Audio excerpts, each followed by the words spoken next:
তো আগামী 6 এপ্রিল রামনবমী আর রামনবমীর দিন এবার প্রতিবাদ মিছিলের ডাক দিল প্রাক্তন সাংসদ তথা পশ্চিমবঙ্গের কংগ্রেস নেতা অধীর রঞ্জন চৌধুরী। বিভিন্ন বিষয়, তার মধ্যে উল্লেখযোগ্য হচ্ছে ঔষধ সংক্রান্ত আরো বেশ কয়েকটি বিষয় রয়েছে। তবে ভেজাল ঔষধ নিয়েই মূলত এই প্রতিবাদ কর্মসূচি। এ বিষয়ে অধীর রঞ্জন চৌধুরী ঠিক কি বলেছেন সাংবাদিক সম্মেলন থেকে শোনাচ্ছি।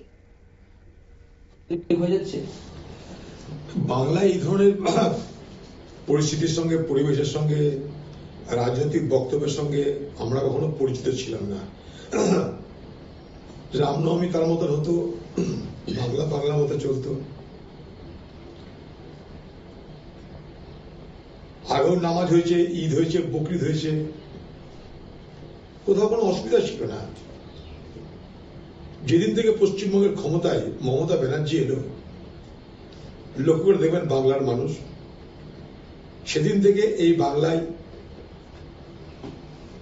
মমতা ব্যানার্জির ক্ষমতা দখল করার সঙ্গে সঙ্গে বিজেপির উত্থান শুরু হলো এবং বাংলা জুড়ে রাজনীতির যে আলোচনাটা, সেই আলোচনাটার গতিপথ বদলে গেল। আপনারা শুনলেন অধীর রঞ্জন চৌধুরীর বক্তব্য। সে বিষয়ে আমি আরো বিস্তারিত জানবো। টেলিফোন লাইনে এই মুহূর্তে যুক্ত হয়ে গেছে পশ্চিমবঙ্গ থেকে সাংবাদিক শান্তনু। অধীর রঞ্জন চৌধুরীর যে সাংবাদিক সম্মেলন, সেখান থেকে তিনি ডাক দিলেন রামনবমীর দিন একাধিক বিষয়ে তিনি কর্মসূচিতে নামছেন এবং প্রতিবাদ মিছিল তিনি করবেন। কি জানতে পারছো এই মুহূর্তে?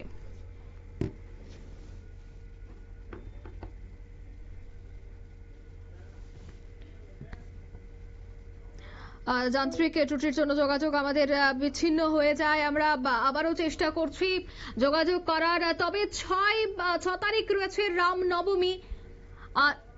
রামনবমীর দিনই কিন্তু এবার প্রতিবাদ মিছিল করতে চলেছে কংগ্রেস। প্রাক্তন সাংসদ তথা কংগ্রেস নেতা অধীর রঞ্জন চৌধুরী তিনি কিন্তু এবার সাংবাদিক সম্মেলন থেকে এই প্রতিবাদের ডাক দিলেন। শান্তনু, শোনা যাচ্ছে? ঠিক কি জানতে পারছো? দেখো, আমরা বেশ কয়েকদিন আগেই দেখেছিলাম যে পশ্চিমবঙ্গের যে হুগলি জেলা রয়েছে, সেখান থেকে কিন্তু যে জাল ওষুধ কারবারি এবং সেগুলো যখন ধরা পড়েছিল, পাশাপাশি কিন্তু বিভিন্ন যে প্রস্তুতকারক সংস্থা রয়েছে, সেই ঔষধ কিন্তু রাজ্য সরকারের যে ল্যাব ছিল, সেই ল্যাবে কিন্তু ফেলিওর হয়েছে। অর্থাৎ সেই ঔষধগুলোকে ছাড়পত্র দেওয়া হয়নি এবং তার পরবর্তীকালে তাদের যারা মালিক পক্ষ ছিলেন তারা বিষয়টি জানিয়েছিলেন যে এই ধরনের যে ওষুধগুলোকে ছাড়পত্র দেওয়া হচ্ছে না, অথচ আমরা যখন ল্যাবে টেস্ট করছি সেগুলো ঠিক থাকছে। তাহলে মাঝখানে কি ঘটনা ঘটছে? অর্থাৎ ভেজাল ওষুধ কি আদৌ চলে যাচ্ছে নাকি কোনো ভিতরে চক্র কাজ করছে, এই বিষয়ে যেমন উঠেছিল, সেই নিয়ে কিন্তু অধীর রঞ্জন চৌধুরী তিনি কিন্তু বলেছেন যে রামনবমীর দিন কংগ্রেসের পক্ষ থেকে কিন্তু বিক্ষোভ কর্মসূচি পালন করা হবে। এই বিষয়ে অধীর রঞ্জন চৌধুরী আরো উল্লেখ করেছেন যে কেন এই দিনটাকেই বেছে নেওয়া হয়েছে। পশ্চিমবঙ্গের যে বিভিন্ন জায়গায় এই ধরনের ঘটনা ঘটছে, তাহলে তার আগে তৃণমূল কংগ্রেসের দুটি কর্মসূচি রয়েছে, অর্থাৎ শুক্রবার এবং শনিবার। রবিবার এই জায়গাটাই তোমার থেকে জানবো, যেহেতু 6 তারিখ রামনবমী, বিভিন্ন জায়গায় একটা যানজট থাকবে, ভিড় থাকবে, সেই ক্ষেত্রে একদিকে প্রতিবাদ মিছিল, আইন শৃঙ্খলাটা নিয়ে কি জানতে পারছো? দেখো, এখনো তিনি ঘোষণা করেছেন পুলিশ প্রশাসনের পক্ষ থেকে কিন্তু যে পারমিশনের বিষয়টা থাকে সেটা কিন্তু এখনো তাকে দেওয়া হয়নি। যদিও কংগ্রেসের রাজ্যের যিনি সভাপতি রয়েছেন শুভঙ্কর, তিনি এখনো বিষয়টা পরিষ্কার করেননি। অধীর রঞ্জন চৌধুরী তার পক্ষ থেকে ঘোষণা করেছেন যে তিনি এই বিক্ষোভ কর্মসূচি পালন করবেন। যদিও পুলিশ প্রশাসনের একটা ভূমিকা রয়েছে এবং তারা বলেছে যে এই ধরনের কর্মসূচি যেগুলো নির্দিষ্ট আগের থেকে হয়ে রয়েছে সেগুলোকে দেওয়া সম্ভব হবে। আগামী দিনে নতুন করে কোনো কর্মসূচি ঘোষণা হলে রাজনৈতিক দল হোক বা কোনো সামাজিক সংগঠন, সেক্ষেত্রে কিন্তু দেওয়া হবে কিনা বিবেচিত বিষয়। অধীর চৌধুরী কার্যত এই বিষয়টিকে সামনে রেখে যেটা করতে চাইছেন, বিজেপির পক্ষ থেকে যে এমনটা আমরা জানতে পাচ্ছি যে তিনি কার্যত শুভঙ্কর এবং অধীর, এই যে তাদের দ্বৈরথ, সেই দ্বৈরথকে নিজের কতটা বড় ক্ষমতা সেটা দেখানোর জন্য কিন্তু এই রামনবমীর দিন করতে চাইছেন। তিনি তো অন্য কোনো দিনে করতে পারতেন। বা এই যে ভেজাল ওষুধ আজকে তো পশ্চিমবঙ্গে প্রথম নয়, এর আগেও বিভিন্ন সময় ঘটেছে। তাহলে তখন কি মনে হচ্ছে যে তবে কি রাজনীতি কারণেই তিনি এই বার্তাটা তিনি দিলেন বা এই রামনবমীর দিনটাই তিনি বেছে নিলেন? এর পেছনে কোনো রাজনৈতিক অঙ্ক থাকতে পারে? একেবারেই, কারণ আমরা দীর্ঘদিন ধরে দেখে এসেছি বহরমপুরের একদিকে যেমন সাংসদ থেকেছেন, পাশাপাশি তিনি পশ্চিমবঙ্গ যে কংগ্রেস, সেই কংগ্রেসের কিন্তু সভাপতিও থেকেছেন।